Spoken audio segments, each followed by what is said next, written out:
This video will explain what a schematic diagram is and how to read it. It will also cover the use of datasheets. A schematic diagram, or circuit diagram, is an abstract symbolic representation of a circuit. It shows how all of the components are connected together electrically. It does not show how they are connected together physically. Schematics usually include information about the values of components and their designators.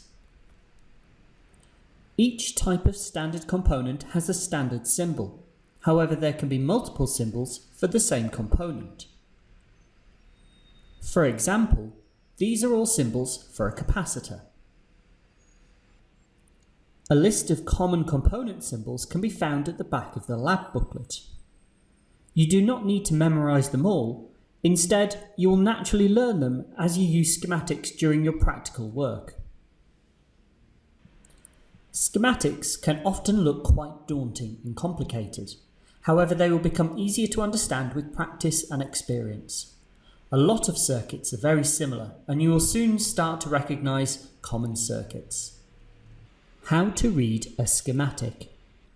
To help read schematics, there is a two-step process you can try.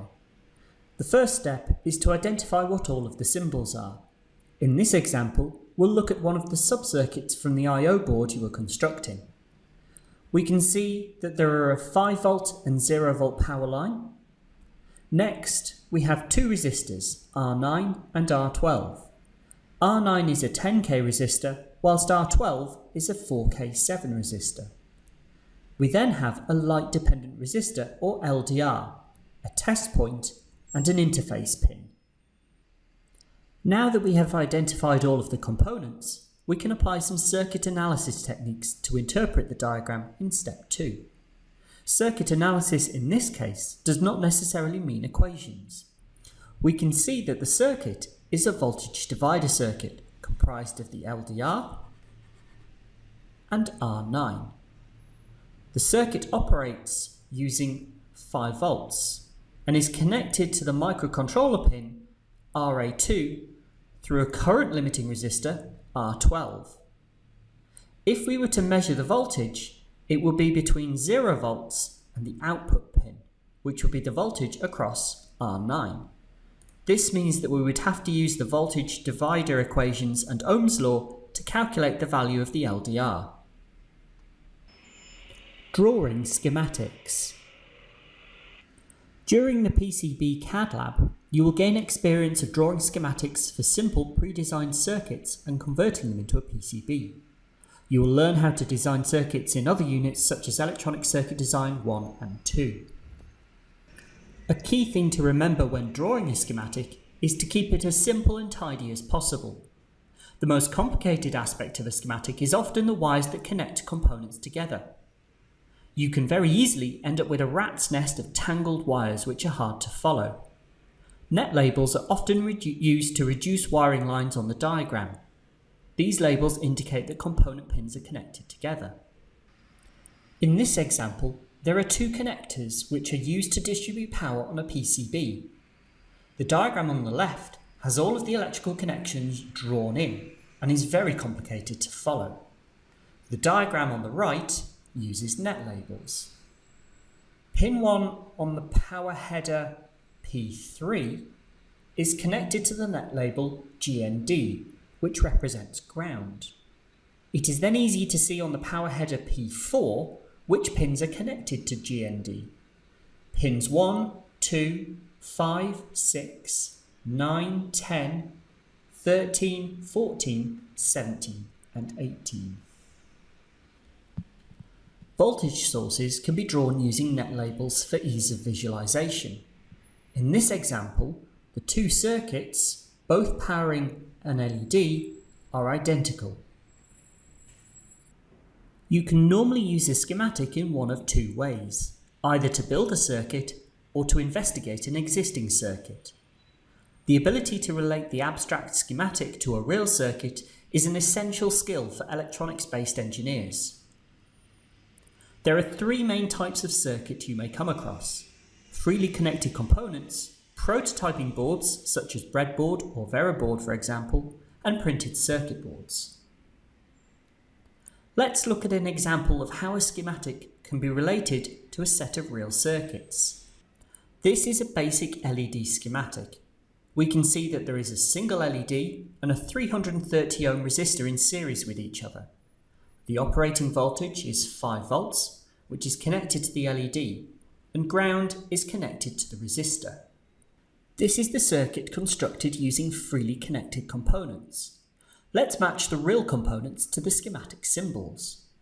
The 5 volt and ground connections are on the power supply, the red and black terminals respectively. Here is the LED, and this is the resistor.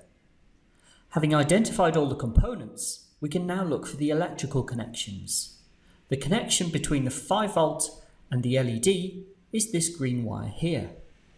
The LED and resistor are soldered together directly, and the black wire is the connection between the resistor and ground. Next, let's have a look at the same circuit built using prototyping board. Again, we can identify the individual components: 5 volts, ground, the LED, and the resistor. The green wire connects the 5 volt supply, and the black wire connects the 0 volts. Where it is different is on the strip board. Looking at the board, you can see the individual components on the top side. The 5 volt and ground connections are on the 2-pin header. Here is the LED, and here is the resistor. If you turn the board over, you can see the strip connections. All components soldered to a strip will be connected together. We can therefore work out which strips relate to which connections on the schematic, as shown. Here is the 5 volt to LED connection. Here is the ground to the resistor connection. And here is the link between the LED and the resistor. Finally, we're going to look at a PCB implementation. This is the schematic for a bank of LEDs on the I/O board. The fundamental design of the schematic is the same: 5 volts, LED, resistor, and 0 volts. There are a few additional complexities, such as a transistor switch and a resistor network, but we can ignore these for now. This is the routing diagram for the PCB. The yellow symbols are the physical locations of the components. The red lines are the copper tracks on the top of the board, and the blue lines are the copper tracks on the bottom. Let's look for the circuit that lights up LED 8. From the schematic, we are looking for pin 19 on the header for the 5 volt line, which is at the top of the board here. We can then follow the blue track all the way down the board till we get to LED 8. LED 8 is connected by another blue track to pin 2 of the resistor network. Pin 1 of the resistor network is also connected by a blue track to pin 1 of the transistor of Q3. Pin 3 of the transistor Q3 is connected to 0 volts, which comes in on pins 27 and 28 of the header up here. Datasheets. Datasheets are documents that are written by component manufacturers to provide important information about their products. Nearly all components will have a datasheet, which can either be found on the manufacturer's website or often on the distributor's website. At the university, the two main electronic component suppliers are Farnell and RS. If you go to the Farnell website, you can search for components and find the corresponding datasheets. In this case, we found the datasheet for an LED.